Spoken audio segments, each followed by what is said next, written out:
Aquí caben distintas visiones del mundo. Confrontamos ideas y nos encanta el debate. Son nuestros estelares los protagonistas de los siguientes minutos, en Buena Costumbre. La candidata al Consejo Regional por las comunas que pertenecen a la provincia de Concepción más o menos, que es Ana Araneda. ¿Cómo estás tú, Ana? Muy buenos días. Hola, muy buenos días, María José, Álvaro, un gusto saludarlos. Qué pena que Katy no esté, pero igual le mando mucho salud y que esté muy bien. Si es que es algo de salud, que queda poquito, que aguante. Sí, lo que pasa bueno, es que si es algo más, ¿no? pasa la cuenta. Lo que pasa en estos días, ¿sabes lo que ocurre? Que en estos días cuando la temperatura está tan variable, uno tiende, además que Catherine, hay que decirlo, que está con una tendencia a sacarse la ropa, entonces se anduvo desabrigando, me refiero a la campaña, a la foto de campaña, se nos anduvo desabrigando y ayer el cartilleo, mucho cartilleo disfonía. Para hacerla corta la historia, está disfónica, entonces mejor que se cuide para que pueda terminar la campaña. Para que tenga voz. Exactamente. La próxima semana. Sí. Un abrazo, Catherine, para ti. Sí, salud. Debe estar escuchando. Oye, aprovechemos entonces que estás hoy día solita, Ana Araneda, para hablar de un tema que me imagino a ti te va a entusiasmar. Y es que más de 30 países, entre ellos Chile, se han comprometido a la eliminación de autos de combustión interna, es decir, los que usan combustibles fósiles como el petróleo, básicamente, ¿cierto? Para el año 2035. Me imagino que has seguido con atención también todo lo que está pasando en la COP26 y todo eso. ¿Cómo ves toda esta cosa, Ana Araneda? Recordemos que tú eres doctora en ciencias ambientales. Entonces, claro. Opinión autorizada, fuiste invitada también a exponer hace poco en un foro también muy importante. Así que vamos allá, pues, Ana, aprovechemos. Sí, muchas gracias. De hecho, justamente estos temas de carbono, neutralidad, de cambio climático son los que trato de ejercer a diario en distintas luchas, actividades. Y bueno, yo creo que esta noticia es claramente una alerta a lo que ya hemos dicho, y no solo yo, la ciencia y las personas que vivimos en los territorios, de que estamos en una crisis tremenda y que justamente es producto de estos gases de efecto invernadero, que son muchos. Nosotros por lo general conocemos el famoso dióxido de carbono, pero hay otros más que son parte de este gran masa que permite que la radiación del sol no salga a la atmósfera y tengamos este aumento de temperatura. Y bueno, desde el aumento de temperatura ya todo es un desastre, ¿cierto? Calentamiento global, derretimiento de hielo, desastres naturales. Entonces, es una medida que es tarde, pero es una medida que hay que hacerla. O sea, más vale tarde que nunca. Yo creo que 30 países es muy poco, sí. Si bien es el 15%, porque somos como 380 y tantos países en el mundo, si bien no todos están en la ONU. Entonces 30 países, ni siquiera las grandes potencias mundiales, o sea, hasta Chile. Chile a nivel India, el más influyente podría ser India, que más es fabricante de automóviles, pero efectivamente, como dices tú, es solamente el 15% del mercado mundial, el resto no firmó. Claro, y por ejemplo, países como que son los 3 mayores mercados, Estados Unidos, China y Japón, también España y Alemania y Francia, no se adhieren, dice, en este momento. Mira. A este acuerdo de Glasgow. Claro, yo creo que eso sigue siendo una gran brecha. Yo creo que la tecnología del uso de nuevos formatos de transporte de vehículos híbridos, ¿cierto? Utilizando matrices energéticas que ya no sean fósiles, sino que de energía renovable, es una realidad que está instalada desde los años 80, 70 tenemos esta tecnología y por lo mismo, por toda esta presión mundial de no bajar, los combustibles fósiles no se han llevado a concretar. Y ahora, como estamos en una crisis donde se hacen estas cumbres mundiales, ¿cierto? La COP26, no sé si les conté que estuve en la COP25, sí. y todavía no se resuelven problemas de brechas tan importantes como los países que se comprometieron en el año 2015 a ayudar a los países más pobres. Los países más ricos, industrializados, se comprometieron a ayudar a todos estos países que son más vulnerables al cambio climático, y eso no ha ocurrido. Entonces estas medidas, del 15% del automóvil igual es mediático, pero sigue siendo una solución muy baja al grave problema que existe. Oye, Ana Araneda, una de las cosas que se está discutiendo y que conversábamos acá hace unos días con María José, y en este minuto se me fue con qué especialista que había sido citada o invitada más bien a declarar a la Convención Constitucional a propósito de las formas de gobierno. Sí. Se está discutiendo cómo se estructura el Estado, ¿no? Y hay algunas posturas que sostienen que la estructuración del Estado debía seguir siendo un Estado regional, pero con énfasis en los gobiernos municipales. ¿Y por qué te planteo esto? Porque uno tiene la impresión de que la firma de los grandes acuerdos son manifestaciones de voluntad, pero que al final tienen que llevarse a la práctica, y quienes regularmente lo hacen son los gobiernos comunales, los que se preocupan de implementar las acciones necesarias para que los ciudadanos interesados puedan, por ejemplo, reciclar o tengan espacios disponibles. Claro, y los recursos también. Exactamente. Alejandra Ester se llama la académica de la Universidad de Concepción, sí, que integra la delegación chilena en la COP26. Claro, ¿qué piensas tú de ese debate en particular y del fortalecimiento de los gobiernos locales en su vinculación con el rescate de nuestro ambiente? Bueno, saludar igual a la profe Alejandra.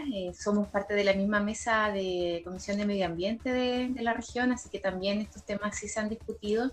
Ayer les quiero contar que justamente me invitaron como experta a la Cámara de Diputados por la Ley de Marco de Cambio Climático. Y leí esta ley, la vengo siguiendo del año 2019 porque todavía sigue siendo un proyecto.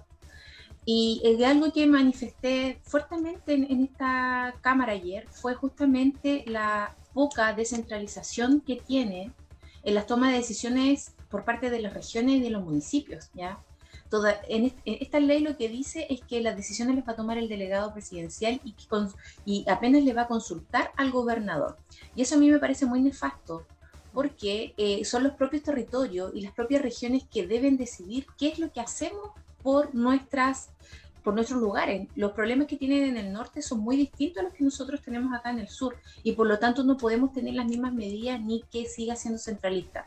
Entonces, lo que tú planteas, Álvaro, es algo que debería, ojalá, ocurrir. Esta ley, por ejemplo, que les menciono, que va a venir muy fuerte porque trae muchas cosas muy ambiciosas para el medio ambiente, recurso hídrico, aún así sigue siendo muy centralista, y lo que necesitamos bajarlo es justamente a los territorios donde está el agua, donde están los suelos, donde están las empresas. ¿Cuál es el contenido de esa ley, de este proyecto? Porque es un proyecto de ley. Sí, mira, el objetivo principal es llegar a la neutralidad hasta el año 2050, ¿ya? Eso significa que van a entregar certificados de emisión de lo que tú generas y versus lo que tú absorbes. Y además trata otras cosas como justamente el recurso hídrico, habla de la participación ciudadana, habla sobre los incentivos a que tú dejes, ¿cierto?, de generar tanto gases de efecto invernadero, pero aún así hay cosas que tienes 12 principios. De esos 12 principios, incluso hay uno de equidad de género, y eso a mí igual ayer me llama la atención porque no se habla en ninguna parte más del rol de las mujeres en esta ley ni en las políticas públicas que va a generar esta ley. La participación ciudadana, con suerte, tiene 30 días para que todo Chile participe y tome decisiones, y ni siquiera es vinculante.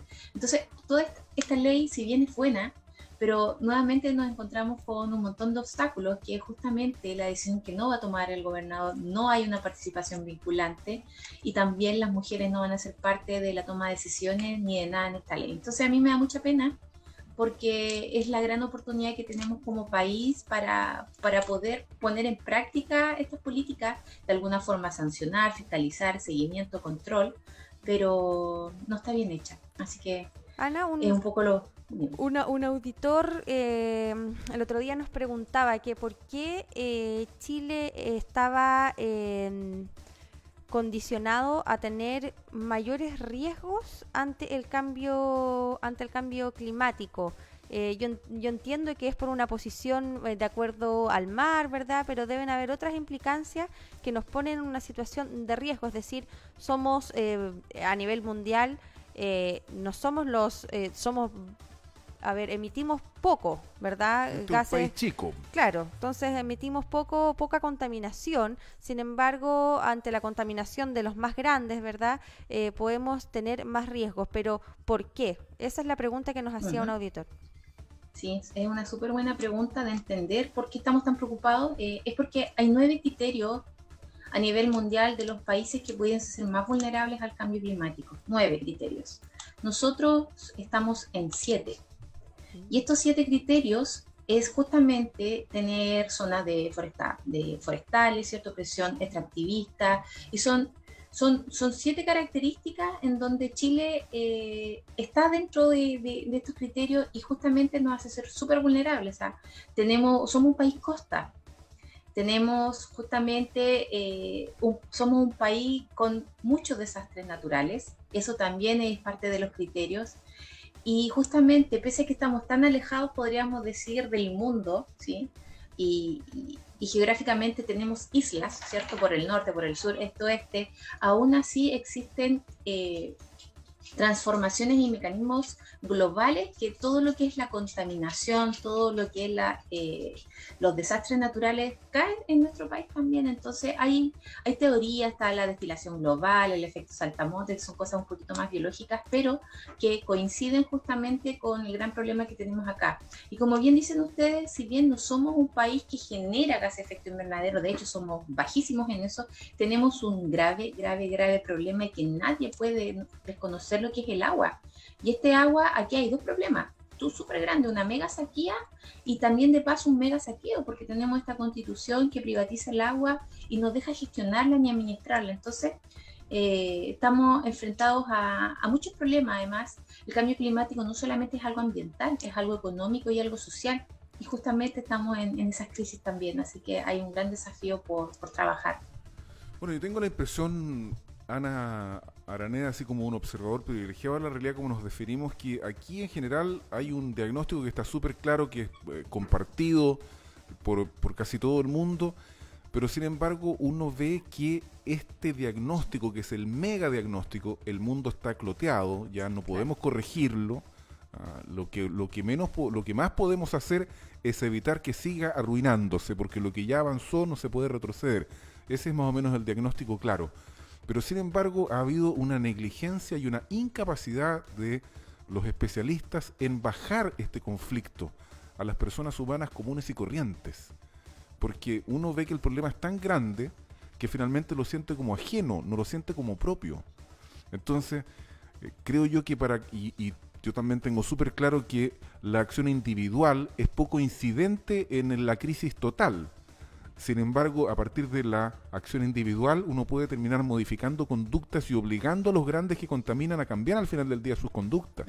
Claro, las autoridades. Pero ¿cómo hacemos para que la persona común y corriente comprenda y sepa qué es lo que tiene que hacer para poder cooperar a que esto no se siga yendo al tiesto de la basura? Pero yo no estoy tan de acuerdo con ese análisis, porque el activismo medioambiental ha crecido bastante, es decir, son las medidas finalmente restrictivas que hay a nivel normativo que impiden que, por ejemplo, la participación ciudadana de cada uno, ¿verdad?, sea vinculante con respecto a qué decisión tomamos con respecto a un territorio. Por ejemplo, y una de las cosas que yo tenía clara era la situación que, como Chile es un país costero, ¿verdad?, ese es uno de los riesgos. Sin embargo, se siguen construyendo en las costas y muy cerca del mar. Por lo tanto, estamos y seguimos permanentemente erosionando las costas, y esto obviamente hace que en casos de tsunami, en casos de crecida, en casos de cualquier otro situaciones medioambientales que ocurran, fenómenos climáticos, etcétera. Yo no soy experta, pero cuando ocurren eso, obviamente hay una desprotección, no solamente del medio ambiente, sino de las personas que viven ahí. Entonces, finalmente es una permanente contradicción, pienso yo, que ocurre entre, claro, tenemos una ley, como señalaba Ana, muy bonita, ¿verdad?, muy pro clima, pero al quizás leerla con mayor detalle nos damos cuenta de que también hay trabas centralistas, hay trabas de género, y al final eso es lo que nos impide avanzar. Las conclusiones, Ana Araneda, porque entre tanta disquisición se nos pasó la media hora volando, Ana. Pues sí, por lo que dice María José es súper relevante.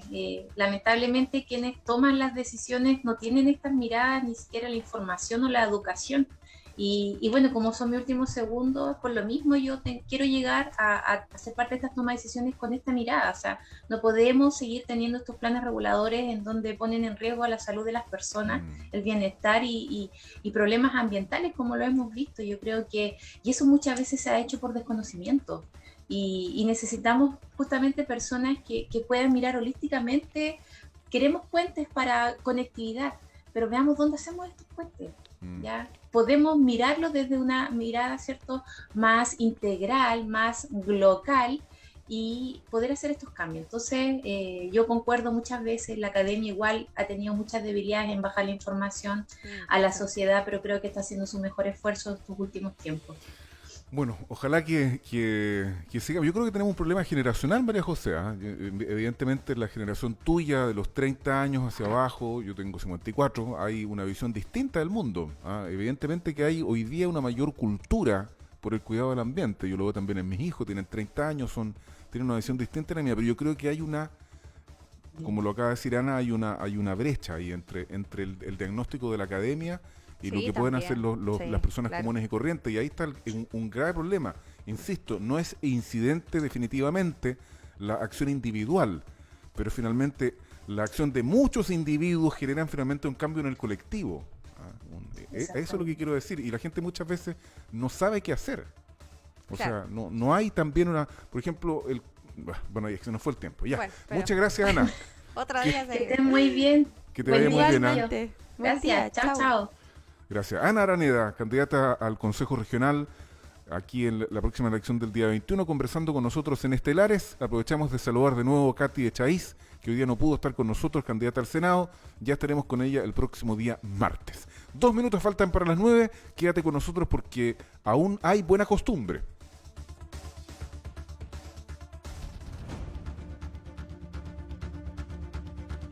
Buena Costumbre es actualidad y opinión con el respaldo informativo de sabes.cl.